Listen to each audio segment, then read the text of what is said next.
Coming up on 2020 on ID, American Sniper, a blockbuster at the box office. I'm ready to come home, baby.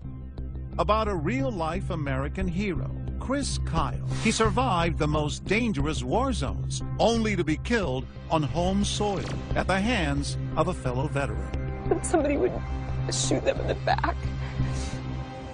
He didn't have any chance. Now, the hero we didn't know, the sniper's wife, the American wife, Taya Kyle, reluctantly drawn into the spotlight. It's like my life lately has been the volume turned up all the way. I'm here. Your family is here. Your children have no father. I love to serve my country. Behind the public persona, Taya invites Robin Roberts into her very private world. We always felt like it was one of the best places on earth, honestly. It's so serene. It is.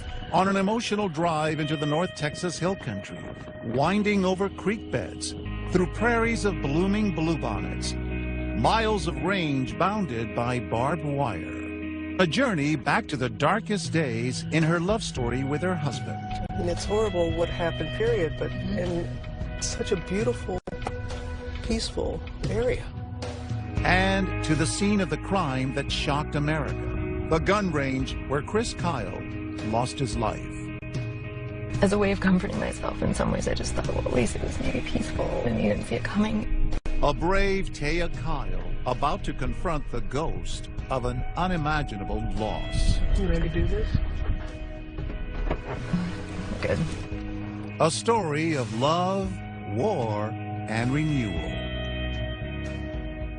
Welcome to 2020 on ID. I'm John Quinones. Millions are familiar with the story of Chris Kyle, the Navy SEAL who struggled to balance a fierce commitment to comrades in Iraq with his duties as a family man at home. But no one knows that story better than Taya Kyle, the wife who fought her own battle to hold their marriage together, only to see her happiness shattered when Chris was murdered by another veteran of the Iraq War. Taya wrote an unflinching account of their marriage in her book, American Wife. And in 2015, she shared her story with Robin Roberts, from intimate family moments to the place where her husband lost his life, to her commitment to keeping Chris's legacy alive. It is a story of unbreakable love. This is American Sniper Chris Kyle as you've never seen him. Not in a Hollywood movie, but in a home movie. One of many his wife Taya Kyle is sharing exclusively tonight with 2020. You may not like everything, but it's for a reason.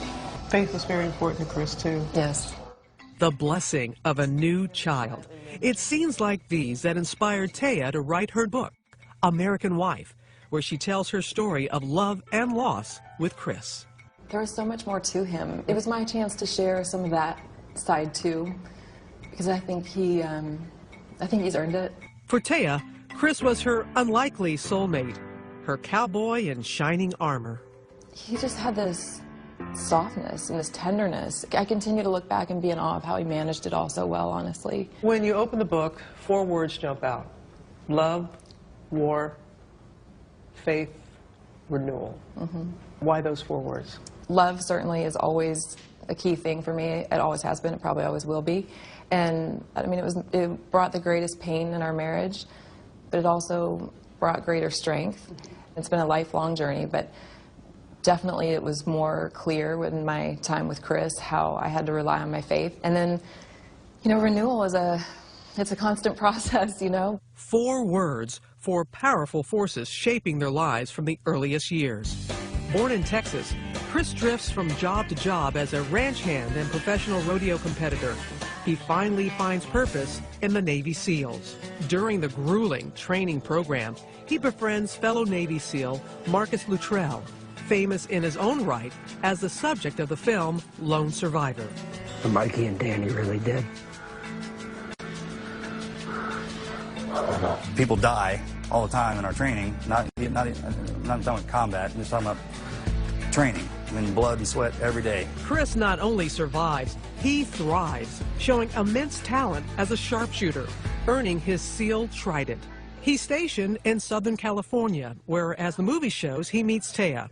She's working as a pharmaceutical sales rep, and as she says in her book, depressed after a series of bad relationships and an unsure future, praying for a man with a good heart.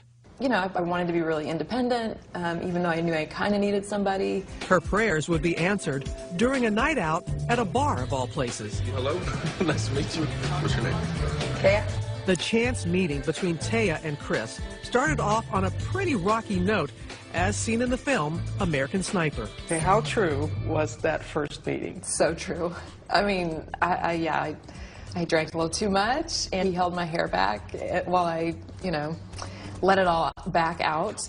But Great first impression. yeah, Taya. right? I know. It's such a gentle, tender exchange. And I feel like that was so incredibly true with Chris, and that was what was so intriguing.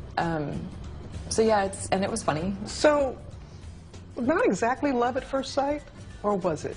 We're in a bar, you know, and he was so genuine and had a depth to him in this really hot body with a cute face. When he told you what it was that he does for a living, I believe you said you didn't want to marry a SEAL. Right. Where are you going? Well, I was just going to go home because you said you want to date a SEAL, so. Said I'd never marry one. My faith is different now because I think God has a plan. You can really try hard to think you know what's going to happen, but I don't think any of us do. And no, it wasn't my plan, but I'm so glad I did. So when did you know in your heart that he was the one? It was just little by little. He was so nice, really. I mean, just so nice and supportive. He made me feel like he was excited to talk to me, to see me, and it was just this simple, fun, deep person. On March 16th, 2002, Chris and Taya wed on a sunny California day, exchanging inscribed wedding bands. Taya wrote on Chris's ring, "My life, my love," and he wrote, "All of me," on her ring. But from day one, Chris is torn between love for his country and love for his family. They have to cut their honeymoon short because Chris is called up for duty. Marcus Luttrell's wife, Melanie, is a dear family friend. And they loved each other passionately. I think there was a lot of sometimes ups and downs through different events, but they're going to stay strong together afterwards. The struggle between family and military service would continue to test their marriage. But when he is home, Chris is committed to their growing family. A son who Chris immediately nicknamed Bubba. Give me a hug. And a daughter nicknamed Angel. That commitment, undeniable. It's these stolen moments that Taya treasures most. What kind of father was he? Amazing. Truly, I truly don't think there's a better example of what a father should be than him. I can barely think of a day, you know, there may have been less than 10 in our whole lives that I remember him not laughing with those kids no matter what kind of day he had. And then he held them to the high standard. You know, he expected them to look him in his eye and be polite and have good manners and do what they're told. And then he cuddled them, you know, he was always available for hugs and, you know, big hugs and a lot of love. Here's a perfect day shot by Taya. Chris roughhousing Navy SEAL style with Bubba, who can't get enough. And a game they call Poke the Bear, which inspired the filmmakers. Let the beast ride like that.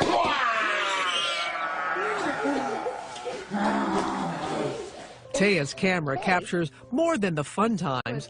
She also records poignant, reflective moments like this.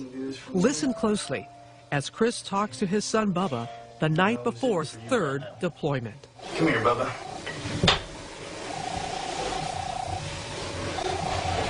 We'll read 2 more and then you can go to bed. It's just so later. When I'm gone, you can look at the tape.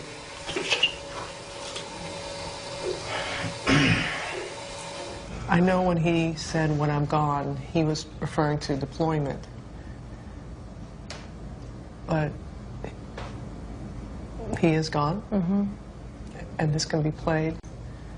What are your emotions and your children when you see this? I know that there was a part of him that also was referring to being gone for good. And that was always a possibility. When it came down to would he be okay with dying on the battlefield, absolutely. But I think in the moments where you're holding your kid and thinking about not being there with them, that's when the pain, you know, comes in. And there was plenty of pain for Chris and for Taya. When we come back, trouble in the marriage. I remember crying to him and saying, I don't want to tell you this because what if this is the last time that we talk? I don't want to tell you this because I don't want you to worry about it. And what the home movies would reveal about a family in crisis. What's this you're going to bring for you? Sickness, misery, bankruptcy. Stay with us.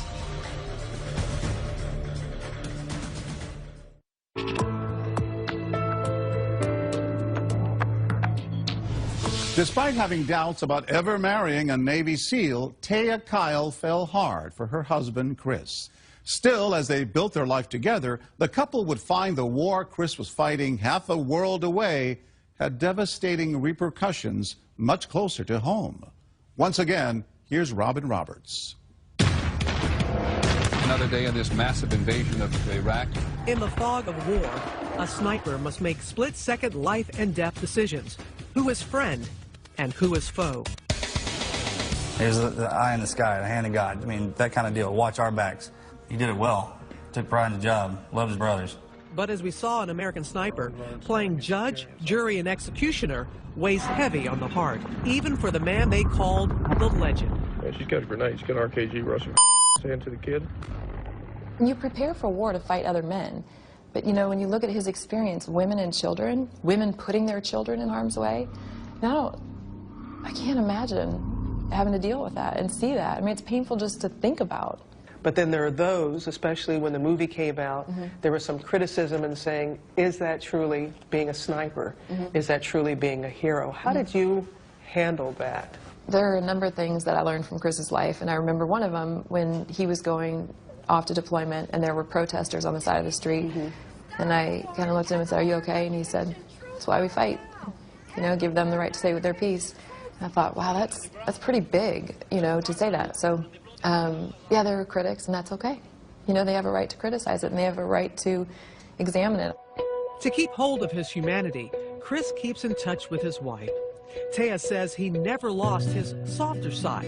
It came out in his emails. He thought you were sexy. I know. Oh, I love how he would end. Yeah. Hey, sexy. And Yeah. just, what was that, you know, to read that again and to know that Yeah. he made you feel that way and that he thought that way of you. That's one thing any person can do in their relationship is remind the other person that they find them attractive and, you know, beautiful in their worst moments. And he did that. But emails alone aren't enough to keep a marriage healthy. Chris chooses to re-enlist.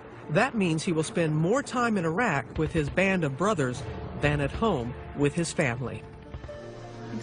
This video is taken shortly after Angel is born. The moment is so touching, but also bittersweet. As Taya holds her infant, Chris is preparing to ship out for the 4th time. And you were angry at him that he went back, weren't you? Yeah, I was. Simultaneously angry and thinking, like, I love him so much, but you also know, how are you supposed to be mad at somebody who's serving their country and putting their life on the line every day? Taya, juggling 2 children and the constant anxiety of a wartime military spouse, is nearing her breaking point. I remember crying to him and saying, I don't want to tell you this. I don't want to tell you this because what if this is the last time that we talk? I don't want to tell you this because I don't want you to worry about it. Screenwriter Jason Hall got close to Chris and Taya while writing the movie American Sniper. I think the challenging part for her was, why is he choosing this over me and over us? By the end of Chris's 4th tour, Taya is no longer willing to share her husband with Uncle Sam. You kind of put your foot down and saying, it's either us or the SEALs. It wasn't just for me and it wasn't just for the kids. This is a guy who would go until there was nothing left, and I felt like he was kind of on the precipice of not having much left. Finally, after 1,000 days in Iraq, Chris is home for good. The kids are happy to have Dad back, and so is Taya. Daddy's being super dad. He's putting together your Rip Rider, and you just got it. But this video doesn't tell the whole story. Chris is struggling to return to civilian life, a mission as tough as any he's faced. In what ways did it change Chris? Did war change Chris? He had the sleepless nights. He had the high blood pressure. He had, the horrible dreams. He moves his family to Texas and starts a security business, but money is short, and the Kyles are facing bankruptcy. In this video, he can't hide his despair. So, what's this year going to bring for you? Sickness. Sickness, misery, bankruptcy. Money problems aside, Chris is suffering from PTSD and shutting out Taya, even texting an ex-girlfriend. You were so brutally honest about the toll that it took on the marriage and kind of danced around the ex-girlfriend. You never really came completely open and saying, was he unfaithful or was he not? How close did you all come to not making it as a couple? We came really close a number of times. Chris couldn't tell Taya about everything, but he could write down his war experience with the same unflinching accuracy he'd used to aim his sniper's rifle. There was a part of him that had to just throw his crap on the table and stand and be accountable for it and hide from it. The unexpected blessing of Chris's book, The American Sniper, was all the people at the book signings and after his death who have said that they felt so blessed to have that perspective because they could relate to it. And it wasn't all military families either. I mean, there were athletes who could relate to it and spouses who could relate to it. The book is a bestseller. Hollywood comes calling. Clint Eastwood signs on to direct Bradley Cooper in the movie version. Cooper knows it's not going to be easy to fill Chris Kyle's size 14 boots. Everything you could possibly want a job to be, something that scares the hell out of you, something that brings you to a different place, but in the end, changed my life, quite frankly. Bradley got to know Chris so well that he improvised by putting the teddy bear on his shoulders. How about kids? You want kids? Yeah, someday. And that just goes to show how much Bradley really got in the heart and mind of Chris. You like country music? Only when I'm depressed. And what about seeing herself on the big screen, played by Sienna Miller? And did you feel that Sienna was able to portray you the way you wanted to be portrayed? I spend a lot of time not talking about that because it's me and I'm more interested in talking about, Chris or the military, this and that. But I thought it's almost ironic because the military wives often get ignored. And here I'm doing the same thing to her performance because I think she did a phenomenal job. I mean, not only did she do a great job with the accent, but, man, when she was crying on film... I don't think we'll be here when you get back. It was making me hurt. American Sniper hits a bullseye at the box office, making over $300 million in the U.S., over $500 million worldwide, and receiving 6 Oscar nominations. The love story of Chris and Taya Kyle seemed destined for a Hollywood ending. But when I meet Taya for the first time on the Oscars red carpet, Chris is already gone. What do you think, though, he would think? All the nominations, Best Picture, $300 million at the box office. I know. You know what? He would be absolutely blown away, and he would be as usual happening for couples who are healing with this movie. When we come back, the story of what happens after the movie's ominous fade to black. 911, and my brother just came by here. He told me that he's committed a murder. And Taya and I make that emotional visit to the place where she lost her husband. And I just needed to be with him, I just want to be with him.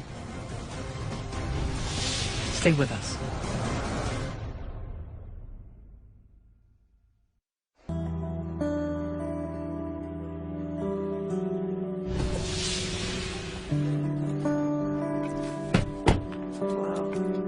The moment has arrived. Taya Kyle is finally ready to return with us to the place where Chris was taken from her. When you return here, is it hallowed ground? Is it haunted ground? Is it... I don't know. It's something that's confusing. Yeah. And it's almost unthinkable that somebody would do that right here. Standing here, Taya is brought back to the day everything changed. February 2nd, 2013. We just had our normal routine, kids' sports. It's nearly 3 years after Chris left Iraq and his war is finally over. Now a best-selling author, he not only has the means to support his family, he has conquered his demons. Here is the family, happy on vacation at the Grand Canyon. Home at last, in body and mind. He has even begun helping fellow vets adjust to civilian life, bringing them to shooting ranges like this to relax and open up. You can still make a difference in this nation by the things that you do in your day-to-day life. One life that needed saving, Eddie Ray Ralph, a Marine who served in Iraq and in Haiti after the deadly earthquakes. When he got home, his life spun out of control. Violent episodes, even threats of suicide. Ralph's mother reached out to Chris for help. And even though Chris had never met Ralph, he agrees. Chris was going to go do something charitable and kind and something he really didn't have time for. He's one of those guys that made time. That brisk February morning, Chris asked his best friend, Chad Littlefield, to come with him and Ralph here to the Rough Creek Lodge gun range, a hunting resort about 2 hours southwest of Dallas. But when Chris and Chad pick up Ralph in Chris's big black truck around 1 in the afternoon, Ralph is wary and the feeling is mutual. The strange man in the back seat set off alarm bells for Chad and Chris. While driving, Chris texts Chad, "This dude is straight up nuts." Chad responds, "He's right behind me, watch my 6. Military slang for watch my back. Still, when they arrive at the range, Chris goes ahead with the day's plan. Chris was definitely in the front, and Chad was behind. And I know that he had just shot some Old West kind of replica guns, and both of them were empty. Ralph waits until Chris has fired all his shots downrange and guns down Chad. Then, before Chris knows what's happening, Ralph shoots him 6 times, all in the back. I know that Chad and Chris both had their sidearms holstered and on safety. The shooter, I think, was over there. And he definitely had some loaded weapons that he turned on him quickly, if not simultaneously. I don't think they've ever been able to pinpoint exactly. If he had 2 guns, it could have been. I know they didn't, neither one of them saw it coming. The man who survived 1,000 days of war and made it home has been killed by a fellow veteran. Dying's one thing. Everybody dies, but you shot him in the back, man. You're a coward. Ralph takes Chris's gun and his truck and heads to his sister's house, telling her he just killed 2 men. The second he leaves, she calls 911. 911, listen, my brother just came by here. He told me that he's committed a murder. Taya hears the news from Mark Tribley, a family friend on the local police force. I immediately left the police station, went to his house. Taya immediately knew something was wrong, and I told her that it was confirmed that Chris had been murdered. I just looked at him. I remember looking in his eyes so intently and just saying, like, "Are you sure?" Because I've had these scares before where I thought he was dead and he wasn't. And he said yes. I just remember thinking, there's no way you're wrong. Like, there has to be. He was a survivor and a fighter, and, you know, and honestly, I didn't know how many times he'd been shot or that somebody would shoot them in the back. He didn't have any chance, and I think that was part of it, is he was so capable. And he'd been in so many close calls that it didn't seem real. For so long, she had to worry when Chris was overseas. But once he came home, that put him in the clear. She didn't ever have to worry about that again. She thought she was going to have him for the rest of her life. And then all of a sudden, on a normal Saturday, she gets a knock at the door, and that immediately changed her life. When they came to the funeral home, I just said I need to see him, like, the minute he gets in. And I know they wanted to clean him up and all that stuff, and I just couldn't have been more emphatic. And on the way there, one thing that I remember asking the guy who went with me, a friend of ours, I just asked him, I said, "Are his hands okay?" And I said, "It's fine if they're not, I just want to be prepared." And he said, "No, I think they're okay." And I just wanted to hold his hand, you know? And even if it had been shot up, I still was going to hold his hand, but I just wanted to know before I went in. And people were concerned, you know, like, "Are you going to be okay going in?" And I said, "Yeah, going in isn't going to be the problem. You know, getting me out of there is going to be the problem." And it turned out it was. That was the hardest part. How were you able to tell your children about what happened to Chris? It was one of the hardest things I've ever had to do. And I remember thinking, you know, maybe I'll take them outside so they don't have the memory of getting this news in the house. I just told them something really bad had happened and that Daddy got hurt. And my daughter looked at me and she said, "Is he dead?" And then I just, you know, shook my head, and then just the sound from her chest and her stomach, that guttural cry came from, is she was thinking that couldn't possibly be true. It's very hard to understand. They had the same questions we all have. Why would he do that? You know, why would somebody do that to Daddy? Police tracked down Chris's truck within hours. This video shows police ordering Ralph to exit. Eddie! Turn it off, Eddie! Then, unexpectedly, Ralph takes off, leading police on a high-speed chase through residential neighborhoods. At one point, police ram the truck. Eventually, Ralph surrenders. He is arrested and charged with the first-degree murder of Chris Kyle and Chad Littlefield. 9 days later, a rainy, gray day in Dallas. Thousands file into AT&T Stadium, home of Chris's beloved Dallas Cowboys, to pay their respects to a fallen American hero. I stand before you, a broken woman, but I am now and always will be the wife of a man who is a warrior both on and off the battlefield. Chris Kyle's funeral procession to the Texas State Cemetery, providing the movie's poignant final moments. The pictures taken from real life, like these unforgettable images captured by ABC stations KVUE and WFAA. The drive to Austin, to the cemetery. It was 200 miles of people lined in the streets and on every overpass, and bagpipers, and people stopped on the other side of the freeway. I mean, it was that feeling of patriotism and acceptance, and that goes right in line with Chris's life. Taya still has mixed feelings about this place, where her husband spent so much time. For him to lose his life in that manner has to just, he must look to the heavens. Are you kidding me? Yeah. I mean, he didn't even have a bullet in his gun. Right. Didn't even have a chance. Right. And I guess when I try to comfort myself, I think if God had gone to Chris and said, "Hey, if I can take your life, I'll inspire a lot of people. Are you willing?" I feel like he probably would have said yes, you know?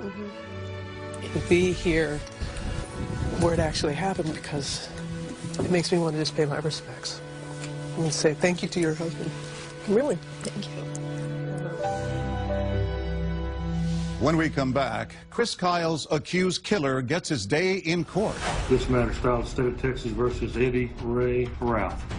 His defense of insanity. The ones in the sky are the ones that fly, you know what I mean? And Taya's reaction. I wanted to come out of my seat like, you don't have a right. Stay with us.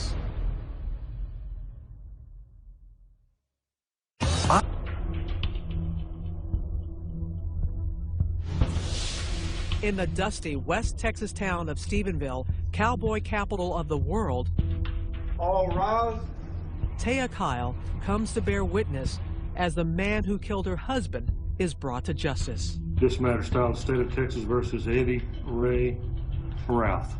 2 years later, Ralph looks very different. He's heavier and neatly dressed.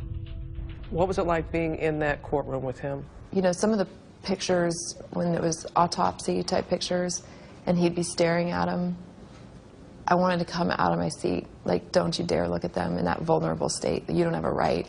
It's a challenge for Taya just to be here. The 2 years since Chris was taken from her have been the darkest of her life.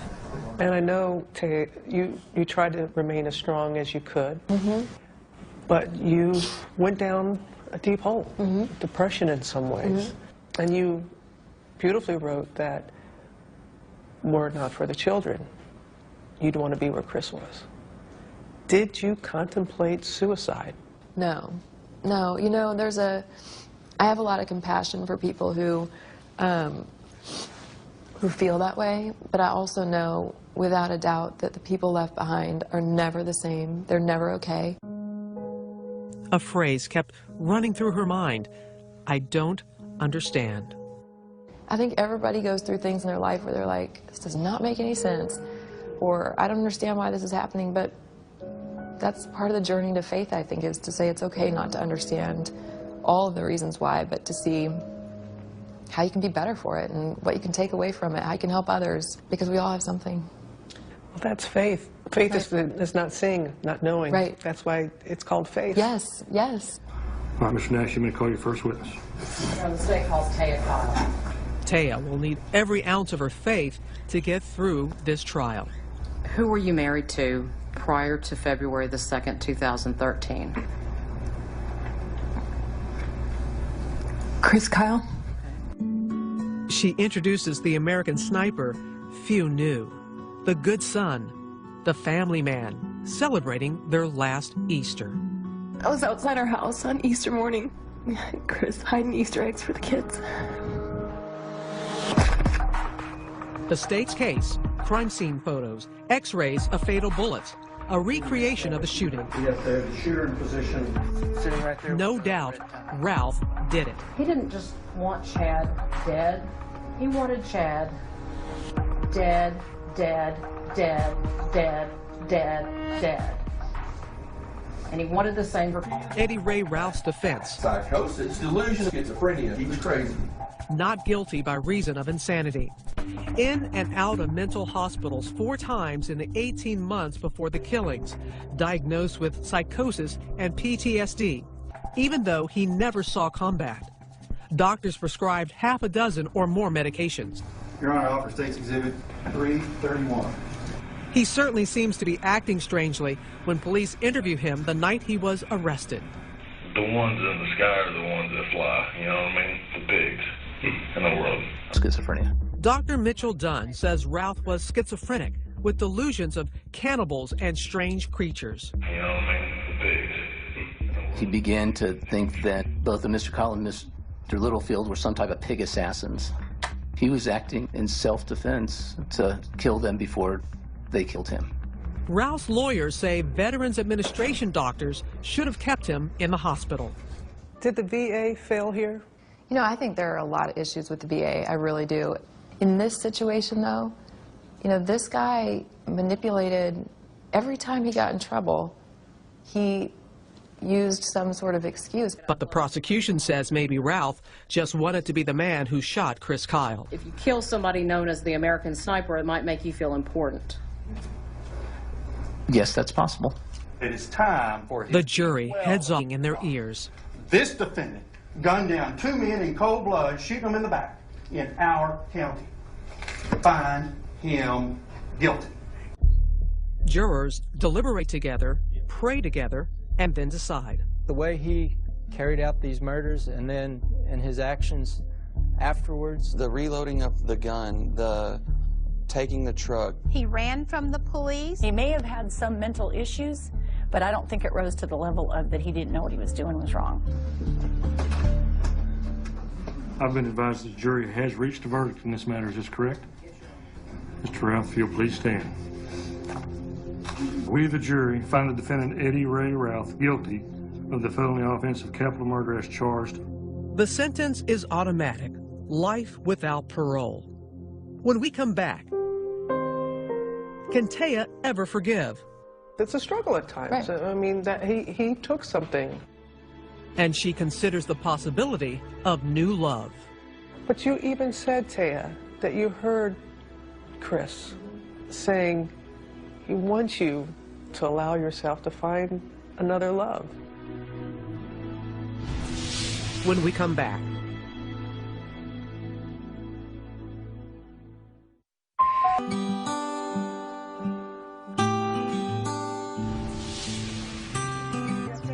This is your home. You're very private about it, and rightfully so. It is springtime in Texas, and Taya Kyle invites us to her new home. So are you at peace here? It is peaceful, and I feel like it's a real blessing that I can wake up in the morning and, you can hear the birds chirping and the trees. The trial seems far away, but her feelings about the man who took her husband's life are ever present. I had a friend tell me, you know, showed in the Bible that there are stories where he forgives the person immediately, but there's still a consequence for their actions, and sometimes it's long term. And I needed to hear that because I was thinking forgiveness meant it's okay. No, forgiveness, and that's the thing. When you don't forgive, you're hurting yourself, giving that person that you're letting them off the hook. Right. No, you're not. Right. Taya may still struggle with forgiveness, but the hate is behind her. That's why God tells us not to hate, because the moments where I had just disdain, disgust, like any focus on that person, it hurt me. In this new season, time for a new purpose. Taya is committed to keeping her husband's legacy alive. Welcome to Lubbock, Texas. We travel with her to Lubbock, Texas, where she speaks with kids at Trinity Christian School. Hi, how are you? I'm Taya. Nice to meet you. Hi, what's your name? Ezra. After taking care of unlaced sneakers, she takes questions. What do your kids say when they hear their father is a hero? I think that they know that all of our service members are heroes, and they also know that sometimes just having a mom and a dad who love you, that's really just as important, maybe even a bigger reason to call somebody a hero. There's Q&A with some high school kids, taking time for pictures with anyone who asked. Taya meets 2 young men who will soon be serving the country. Yeah. John Beck is headed to West Point. Nice to meet you. Wow. I feel like crying. I don't know why it's emotional, but I wish the best for you guys, and I'll be praying for you. Just don't lose yourself. Don't be afraid to talk about it if it gets hard, you know? 1,500 people come to see her for a fundraiser that night. There's no speech. She just tells her story. In my darkest hour, the littlest things made the difference.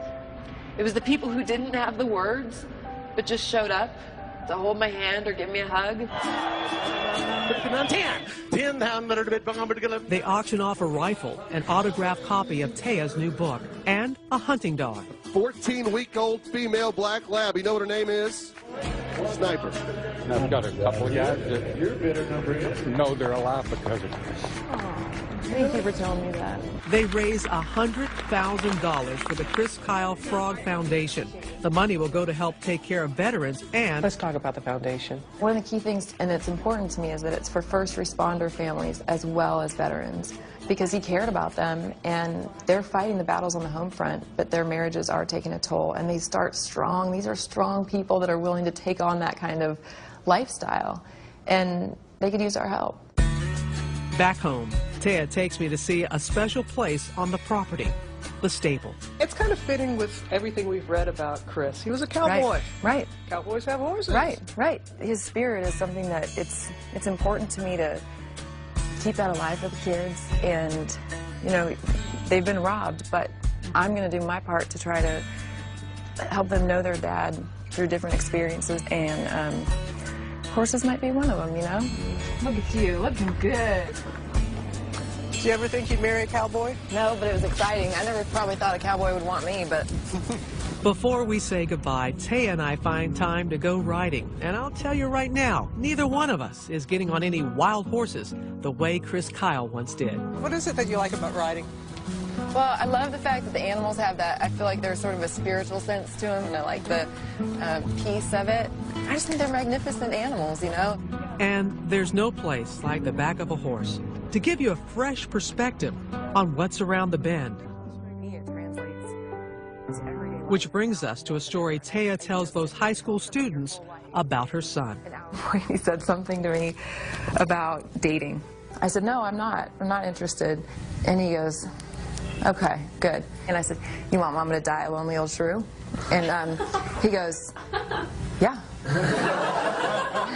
I'll love you. I know no one can replace Chris, but I do hope that she finds love with someone. Taya writes in her book about a big decision. She says she took off her wedding ring and moved it to her right hand. So we were in for a bit of a surprise when we sat down to talk. I've been trying to look at things, which, you know, because you talked about switching hands with the ring. So it's but back on the left. It's back on the left. The wedding band is back on her left hand, right where Chris Kyle put it 13 years ago. So why is it back on the left? I knew it. I know, I just couldn't do it. I just, you know, I kept it on the right for quite a while. But you even said, Taya, that you heard Chris saying He wants you to be able to allow yourself to find another love. I do believe it, and I can allow for that possibility that the love I have for Chris doesn't have to change. It's just not what I wanted, you know?